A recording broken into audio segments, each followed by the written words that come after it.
नमस्कार विद्यार्थी मित्रांनो, मी सोमेश्वर डोंगरे तुमचं नोकरी सोमेश्वर या यूट्यूब चॅनलवर स्वागत करतो।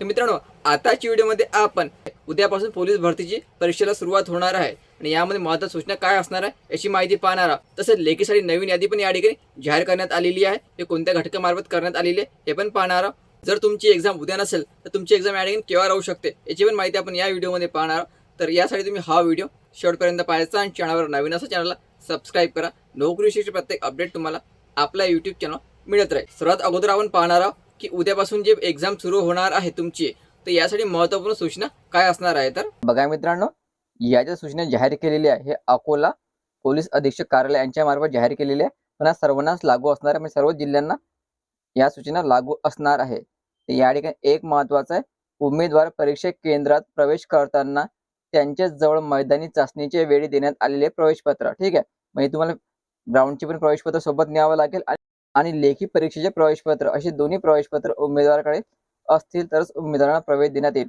तर तुमच्याकडे ग्राउंडचे प्रवेशपत्र म्हणजे फिजिकलचे प्रवेशपत्र आणि लेखीचे प्रवेशपत्र कलरमध्ये हे तुम्हाला सोबत ठेवणे गरजेचं राहणार आहे। दोन्ही तुम्हाला प्रवेशपत्र सोबत न्यावे लागणार आहे आणि तुम्हाला 2 पासपोर्ट साईजचे फोटो पण मागितलेले आहे, ठीक आहे। उमेदवाराकडे पासपोर्ट साईज आकाराचे प्रवेशपत्रामध्ये नमूद केलेल्या फोटोच्या 2 प्रती असणे आवश्यक आहे। जे तुम्ही प्रवेशपत्रावर फोटो आहे त्याच प्रकारचे 2 फोटो तुमच्याकडे असणे गरजेचे आहे। 2 पासपोर्ट साईजचे फोटो पण सोबत घेऊन जाणे गरजेचं राहणार आहे। बाकी हे जे दिलेले आहे की परीक्षा केंद्र काय काय होणार आहे ते संपूर्ण माहिती या ठिकाणी दिलेली आहे। नंबर 3 बघा, उमेदवारास लेखी परीक्षेकरिता बॉल पॉइंट पेन व लेखनासाठी पॅड उपलब्ध करून देण्यात येतील। म्हणजे तुम्हाला या ठिकाणी बॉल पॉइंट पेन पण भेटणार आहे आणि पॅड पण उपलब्ध करून देण्यात येतील असं या ठिकाणी म्हटलेलं आहे। उमेदवाराकडील कोणतीही वस्तू उदाहरणार्थ पेन पेन्सिल खोडरबर परीक्षा केंद्रावर आणण्यास प्रतिबंध आहे। म्हणजे तुम्ही पेन पेन्सिल खोडरबर काहीच तुम्ही परीक्षा केंद्रावर नेऊ शकत नाही।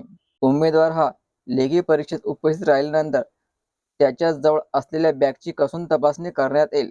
सर्व उमेदवाराची बॅग्स नेमून दिलेल्या ठिकाणी ठेवाव्यात, ठीक आहे।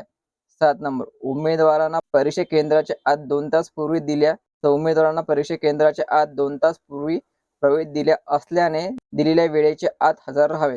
तर तुमचा जो एक्झाम टाइम असणार आहे त्या 2 तास अगोदर तुम्हाला परीक्षा केंद्र जावे लागणार आहे। लक्षात ठेवायचं, जो काही तुमचा एक्झाम हे राहील टायमिंग राहील या 2 तास अगोदर एक्झामला पोहोचायचं, ठीक आहे। 2 तास अगोदर तुम्हाला जावं लागणार आहे। त्यामध्ये सर्वात महत्त्वाचं आहे 2 पासपोर्ट साईजचे फोटो घेऊन जायचे, मैदानी चाचणीचं प्रवेशपत्र घेऊन जायचं आणि लेखी चाचणीचं प्रवेशपत्र घेऊन जायचं। तर रायगड पोलिसांमार्फत या ठिकाणी सूचना जाहीर केलेली आहे। यामध्ये म्हटलेलं उमेदवारांनी हाताला मेहंदी लावून येऊ नये। लक्षात ठेवा, तुमच्या हाताला मेहंदी नसावी। त्या मित्रांनो, नंतर लोहमार्ग मुंबई यांच्या मार्फत जे विद्यार्थी लेखीसाठी पात्र झालेले आहे त्यांची यादी या ठिकाणी जाहीर केलेली आहे। टोटल 773 जागा या ठिकाणी मुंबई लोहमार्गाच्या होत्या, ठीक आहे। तर या ठिकाणी 2 विद्यार्थ्यांनी गैरप्रकार केल्यामुळे त्यांना अपात्र ठरवण्यात आलेले आहे। तर बघा मित्रांनो, या ठिकाणी तुमचा ॲप्लिकेशन आयडी नंबर दिलेला आहे, तुमचं नाव दिलेलं आहे, केस नंबर आणि तुम्हाला मैदानीमध्ये कशा प्रकारचे मार्क्स देण्यात आलेले आहे हे तुम्ही या ठिकाणी चेक करू शकता। तात्पुरती निवड यादी आहे, लेखी परीक्षेसाठी पात्र ठरलेल्या उमेदवाराची एकाच दराप्रमाणे निवड यादी जाहीर केलेली आहे। जर तुम्ही लोहमार्ग मुंबई या ठिकाणी आपली मैदानी चाचणी दिली असेल तर हे व्यवस्थित चेक करून घ्यायची। कॅटेगरीनुसार ही यादी जाहीर करण्यात आलेली आहे, आपली कॅटेगरी व्यवस्थित चेक करायची। तर बघा मित्रांनो, पुणे शहर यांच्या मार्फत लेखी परीक्षेचे नियोजन करण्यासाठी शाळा महाविद्यालय उपलब्ध करण्यासाठी परिपत्र काढण्यात आलेलं होतं।